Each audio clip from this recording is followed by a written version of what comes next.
یاجوج اور ماجوج کا واقعہ۔ یہ بہت پرانی بات ہے جب دنیا میں بادشاہ ذوالقرنین کا دور تھا۔ وہ ایک نیک، انصاف کرنے والے اور طاقتور بادشاہ تھے۔ اللہ تعالیٰ نے انہیں بہت علم اور وسائل دیے تھے۔ وہ صرف ملک فتح کرنے کے لیے سفر نہیں کرتے تھے، بلکہ جہاں بھی جاتے وہاں مظلوم لوگوں کی مدد کرتے تھے اور عدل قائم کرتے تھے۔ وہ مشرق سے مغرب تک سفر کرتے رہے۔ راستے میں انہیں کئی قومیں ملیں۔ کچھ لوگ اچھے تھے اور کچھ مشکل زندگی گزار رہے تھے۔ ایک سفر کے دوران وہ ایک ایسے علاقے تک پہنچے جہاں 2 بڑے پہاڑ تھے۔ ان پہاڑوں کے درمیان حضرت ذوالقرنین نے ان کی بات سنی۔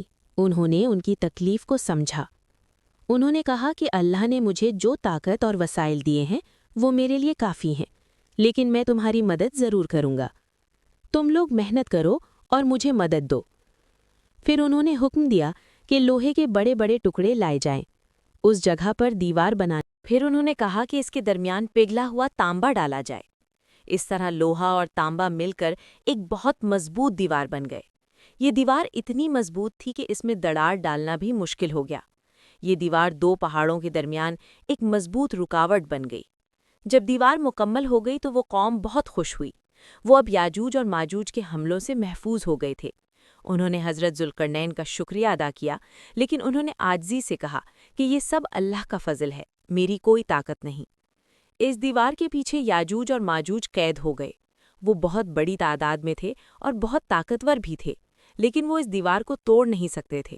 وہ ہر روز کوشش کرتے تھے، وہ کھدائی کرتے، دیوار کو نقصان پہنچانے کی کوشش کرتے، لیکن ہر بار ناکام ہو جاتے۔